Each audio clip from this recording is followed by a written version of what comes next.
Hello అండి, నమస్తే. Welcome back to my channel. ఈరోజు ఏంటంటే టమాటా నిల్వ పచ్చడి, అంటే ముక్కలు చేసి ఎండబెట్టి అట్లా చేయకుండా డైరెక్ట్ టమాటా పచ్చడి ఎట్లా చేయాలో చూపిస్తున్నాను అనమాట. అది మీకు కూడా ఐడియా ఉంటుంది, తెలియని వాళ్ళ కోసము. ఇట్లా టమాటాలని కట్ చేసి తుడిచి నీట్గా పెట్టుకోవాలి. ఇట్లా కట్ చేయాలి.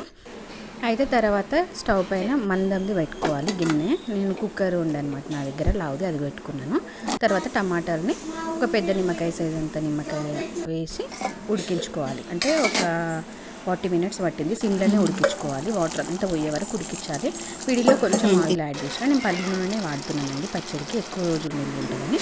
తర్వాత హాఫ్ కప్పు వెల్లుల్లి తోల్చి పెట్టుకున్నా. అవి డైరెక్ట్ అన్నీ పట్టేటప్పుడే పట్టవచ్చు, కాకపోతే కొంచెం లైట్గా స్మాష్ చేసి పెట్టుకుంటే ఏంటంటే ఫ్లేవర్స్ తెలుస్తాయని ముందు పట్టాను. తర్వాత టమాటా పేస్ట్ వేసినాం కదా, దాన్ని 40 మినిట్స్కి ఇట్లా అయిందనమాట.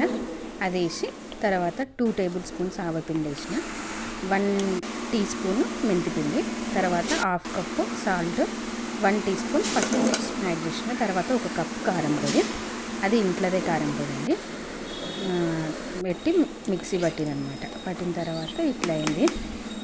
టెక్స్చర్ ఇట్లా రావాలి, మరి పేస్ట్ లాగా కాకుండా. ఇప్పుడు చూడండి ఇట్లా ఉంది కదా, దాన్ని తాలింపు వేసుకోవాలి. తాలింపుకి అదే కడాయి పెట్టుకున్నా నేను మందందే, ఎందుకు అంటే మళ్ళీ తర్వాత ఆయిల్లో కూడా అది మగ్గాలి. ఆయిల్లో 1 కప్పున్నర ఆయిల్ తీసుకున్న, పల్లి నూనె తీసుకున్న. తర్వాత ఆవాలు జీలకర్ర యాడ్ చేసుకున్న. తర్వాత గుండు మినపప్పు, శనగపప్పు 2 యాడ్ చేసుకోవాలి.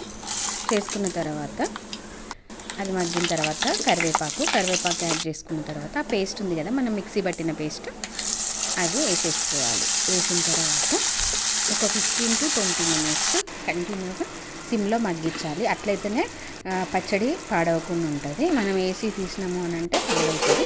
ఇట్లా రావాలి, ఆయిల్ మొత్తం పైకి తేలాలి. మొత్తం చల్లారిన తర్వాత ఒక సీసా జార్లో తీసుకోవాలి.